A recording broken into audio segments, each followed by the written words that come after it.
এই যে আজকে রোডের এই অবস্থাগুলো কেন এরকম হয়েছে হওয়ার কারণ হলো ভেরি পুয়ার প্ল্যানিং। আমরা কি করেছি, বাড়িঘর তৈরি করেছি, আমরা স্কুল কলেজ মাদ্রাসা আমরা বাজার সব করেছি, কিন্তু আমরা একবারও ভাবিনি যে এই যে বাড়ি ঘর স্কুল কলেজ ইউনিভার্সিটি অফিস আদালত এখানে লোকের যাতায়াতের একটা ব্যবস্থা কথা আমরা কখনো চিন্তা করিনি। যার ফলে আমাদের হয়েছে কি, মানে আমার যেই রোড ক্যাপাসিটি থাকার কথা ছিল সেই রোড ক্যাপাসিটিটা গড়ে ওঠেনি। কেউ রাস্তা ছাড়ে না। আমি যখন ডিটিসিএতে ছিলাম আমি এই নিয়ে বহু আমি চেষ্টা করেছি এবং অনেক জায়গায় আমি অনেক অত্যন্ত বিজ্ঞ বড় মানুষদেরকে কিন্তু আমি বাড়ি করার পারমিশন দেইনি। একটাই কারণ ছিল, সেটা হলো যে আপনি বাড়ি করবেন কিন্তু বাড়ির সামনে যেটুকু রাস্তার জন্য রাখার দরকার সেটা রাখবেন না, তো হতে পারে না। আমাদের এখানে কি হয়েছে যে আমি যেটা বলছিলাম যে এইরকম ধরনের বড় মেগাসিটিগুলোতে যতগুলো গাড়ি মানুষের পারাপারের জন্য প্রয়োজন ছিল সেইটা আমাদের এইখানে সবচেয়ে কম। এবং আপনি কারণটা হইলো যে আমার ক্যাপাসিটি আমার চাহিদা অনেক বেশি, সাপ্লাই তার তুলনায় অনেক কম। আবার সাপ্লাই যেটুকু আছে সেইটুকু দিয়া যেই রাস্তা এই গাড়িগুলো চলার জন্য সেই রাস্তায়ও কিন্তু আমার জায়গা নেই, রাস্তাও নাই আমার। এবং ঢাকা শহরটা আপনারা যদি একটু দেখেন ঐতিহাসিক বা বিভিন্ন স্বাধীনতার পরেও, পাকিস্তানের কথা তো বাদই দিলাম, স্বাধীনতার পরেও কিন্তু আপনার নর্থ সাউথ ডেভেলপ করেছে রোডগুলো, সব নর্থ সাউথে বড় করিডোর হয়েছে। ইস্ট ওয়েস্ট ক্যাপাসিটি কিন্তু একেবারেই নাই, খুব কম। যার ফলে হয়েছে কি, এই ছোট রাস্তা কানেক্ট করেছে বড় রাস্তাগুলোকে। ওইখানে বড় বাস চলতে পারে না। এবং ওইখানে কি হয়েছে, ডেভেলপ করছে এই যে থ্রি হুইলার, এই যে রিক্সা, এই যে ব্যাটারি চালিত রিক্সা, এগুলো সব হয়েছে কিন্তু চাহিদা মোতাবেক। এখন আমরা ফাট করে এদেরকে দোষারোপও করতে পারবো না, আমাদের প্ল্যানিংয়ের অভাবেই কিন্তু এগুলো হয়েছে। প্রশ্ন হলো যে আমরা এখন আমাদের কি তাইলে করার কিছু নাই? আমাদের অনেক কিছু করার আছে, করা সম্ভব।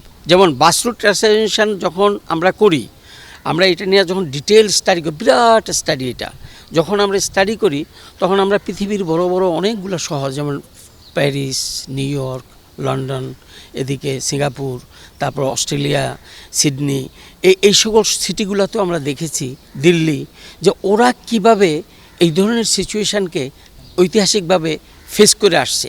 ওগুলাকে স্মরণ করতে যেয়ে আমরা দেখলাম যে এই যে আমাদের মানে নানান ধরনের গাড়ি, যার কোনো মানে ক্যাপাসিটিরও যার কোনো নাই, যে কেউ 20 সিটের, কেউ 30 সিটের, কেউ 40 সিটার, দরজা একজনের কেউ আছে 2টা, কেউ আছে 1টা, এই যে ইনডিসিপ্লিন ওয়েতে এগুলো দাঁড়া করাইছে। এবং এটার কারণ হলো যে বললাম যে মাল্টি নাম্বার অফ ওনার্স।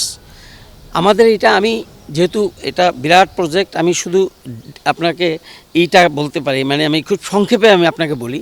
আমরা যেটা বলছি সেটা হলো যে একটা রুটে এখন যদি আমরা ধরি যে A to B একটা রুট, এই রুটে যারা গাড়ি চালাচ্ছে তাদের গাড়িগুলো এবং তাদেরকে নিয়ে কিন্তু কোম্পানি করতে হবে। তারা কিন্তু যারা অনুমোদিত বেআইনি যারা তা কিন্তু বের হয়ে আসছে, যে অনুমোদিত যেগুলো তাদেরকে নিয়ে কিন্তু কোম্পানিগুলো চালাতে হবে, তাদের জন্য কোম্পানি হবে, তাদের গাড়িগুলোকে বাছাই হবে। কিভাবে বাছাই হবে সেগুলোও কিন্তু আমরা ইন ডিটেইল বলে দিয়েছি, যে 5 বছরের কম যে সকল গাড়িগুলো বাসগুলো থাকবে সেগুলোকে আমরা ডিস্ট্রয় করে ফেলব।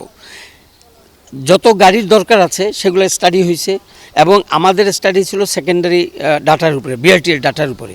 এখন আমরা আবার নতুন কনসালটেন্ট নিয়োগ দিয়েছি যারা নাকি বাস্তবেই দেখবে যে বর্তমানে ওই যে আমাদের স্টাডিতে আমরা বলছি এখানে 30টা গাড়ি লাগবে, ওইখানে কি 30টা লাগবে না 35টা লাগবে না 20টা লাগবে, ওইটা ফিজিক্যাল পরীক্ষার জন্য কিন্তু আবার কনসালটেন্ট নিয়োগ করা হয়েছে।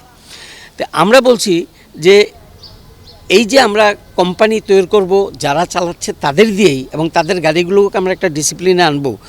যেই সকল গাড়ি দরকার হবে নতুন ক্রয়ের, সেটাও প্রস্তাবে অনুমোদন আছে। প্রায় 4,500 গাড়ি নতুন প্রস্তাব করা আছে যে কেনা হবে। এই জন্য সরকার কি করেছে, যে যেই গাড়িগুলো মেরামতের প্রয়োজন হবে মেরামত করতে হবে, যেগুলো নতুন কিনতে হবে, সেখানে সরকার মালিকদেরকে 4.5 to 5% ইন্টারেস্টে মাত্র তাদেরকে অর্থায়ন করবে। ঢাকা শহরের গণপরিবহন শৃঙ্খলা ফেরানোর জন্য, প্রতিযোগিতা কমানোর জন্য এবং হচ্ছে যে যাতে গণবান্ধব শহর তৈরি করে সেজন্য কিন্তু বাস রুট রেশনালাইজেশন একটা ভালো একটা উপায়, যেই উদ্যোগটা আমরা শুরু করেছিলাম কিন্তু বাস্তবায়ন করতে পারছি না।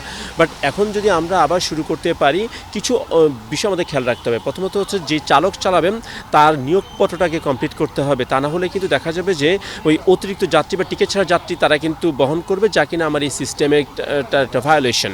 দেন হচ্ছে আমার অন্য একই যেই রুটটাতে চলবে সেই রুটে যাতে আমার অন্য কোনো দেখা যাচ্ছে যে গণপরিবহন বা অন্য কোনো বাস যাতে না চলে সেটাকে নিশ্চিত করতে হবে, যাতে কিনা আমার গণপরিবহনরাই আমার হচ্ছে মানে কম্পিটিশনের যে জায়গা সেটা আমাদের বন্ধ করতে হবে। এবং দ্বিতীয় হচ্ছে নন মোটরাইজ ভেহিকেলগুলোকে ওই রাস্তা থেকে সরিয়ে ফেলতে হবে এবং একসাথে সব রুটে না করে পরীক্ষামূলকভাবে করা। কারণ অলরেডি একটা পরীক্ষামূলকভাবে আমরা করেছি, কিন্তু সেটা কেন ব্যর্থ হলো সেটা কিন্তু জবাব দিতে না করেই নতুন শুরু করলাম। বাট সেটা ব্যর্থতা থেকে কিন্তু শিক্ষা নিয়ে আমাদের নতুন করে আরেকটা পরীক্ষামূলক করে ওটার সফলতার উপর নির্ভর করে কিন্তু আমাদের ধাপে ধাপে অন্য রুটগুলোতে করা উচিত। দেখেন, বাংলাদেশের অবকাঠামোতে অবশ্যই সম্ভব, তার জন্য রয়েছে আমাদের কিছু প্রি রিকুইজিট রয়েছে। যেমন হচ্ছে যে রুটে চলবে সেই রুটে কোনো নন মোটরাইজ ভেহিকেল যাতে আমার না থাকে এবং সেই রুটে অন্য বাসগুলো যাতে না আসে। দ্বিতীয়ত হচ্ছে চালক যিনি চালাবেন তার কিন্তু হচ্ছে নিয়োগপত্র, তার একটা বেতন সব কিছু স্ট্যান্ডার্ড হতে হবে, যাতে সে কিনা রাস্তা থেকে যাত্রী ওঠানামা করার প্রবণতা না থাকে। এবং বাস স্টপেজগুলো থাকতে হবে, বাস স্টপেজে বাস কখন আসবে সেই মেসেজটা একটা অ্যাপ বা তাকে জানার ব্যবস্থা থাকতে হবে। এবং অবশ্যই যাতে মানে স্টপেজ ছাড়া যাত্রী ওঠানামা না করে, এগুলো নিশ্চিত করতে পারলে কিন্তু আমরা এটাকে সফল করতে পারবো। তবে অবশ্যই খেয়াল রাখতে হবে আগের প্রকল্প, আগের পরীক্ষামূলক পদ্ধতি কেন ব্যর্থ হলো সেটারও কিন্তু আসলে আমাদের একটা স্টাডি করে দেখতে হবে, যাতে এবার সেই ভুলটা না হয়। 50 বছরের ওয়ারেন্টি আর বাহারি ডিজাইনের মুস্তফা ইউপিভিসি ডোর, কাটিয়ে দিন নিশ্চিন্তে 50 বছর। Mustafa uPVC door, excellence with durability. Bus route rationalisation বা ঢাকা গণপরিবহন এমন একটা বিশৃঙ্খল অবস্থায় আছে যে এখানে আমরা যদি এই রেশনালাইজেশন বা ফ্র্যাঞ্চাইজি করতে চাই, ডেফিনেটলি এখানে রাজনৈতিক সদিচ্ছা বলেন, উচ্চ পর্যায়ের সদিচ্ছা লাগবে। কারণ আমি যদি ব্যক্তি বিশেষকে স্বার্থ দিতে যাই, যেটা কিনে এর আগে সবসময় ছিল, তাহলে কিন্তু আবার মুখ থুবড়ে পড়বে। সো এখানে জনগণের জন্য যেটা প্রয়োজন, জনগণের শহর হিসাবে, গণপরিবহনের শহর হিসাবে করে তোলার জন্য কিন্তু আমাদের এটা প্রয়োজন। পাশাপাশি এটার সাথে কিন্তু আমার দেখা যাবে যে বাস স্টপেজগুলোতে যাতে লোকজন আসা যাওয়া করতে পারে সেটারও নিশ্চয় করতে হবে। এবং যানজট কমানোর দিকে যদি নজর দিতে পারি তাহলে, এবং গণপরিবহন যদি ভালো করতে পারি, ডেফিনেটলি মানুষ কিন্তু প্রাইভেট কার ছেড়ে গণপরিবহনে আসবে।